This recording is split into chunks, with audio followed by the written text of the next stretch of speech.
Asisten pelatih PSM Ahmad Amiruddin mengaku bersyukur tim asuhannya meraih kemenangan. Amir Sapan, pria asal Bone ini, mengatakan PSM memang layak menang. Pasalnya, pasukan Ramang memiliki peluang lebih banyak. Dan yang terpenting, semua pemain bekerja keras. Selanjutnya, pelatih Persita Tangerang, Angel Alfredo Vera, mengaku timnya hanya bisa mengimbangi di babak pertama.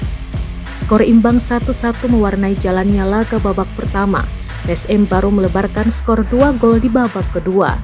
Di laga ini pemain PSM beberapa kali mendapat perawatan, di antaranya Reza Arya, Victor Dethan, dan Yance Sayuri.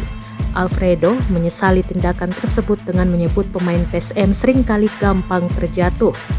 Untuk diketahui, PSM Makassar memperpanjang rekor tak terkalahkan di Liga 1 musim 2022-2023 hingga pekan ke-13.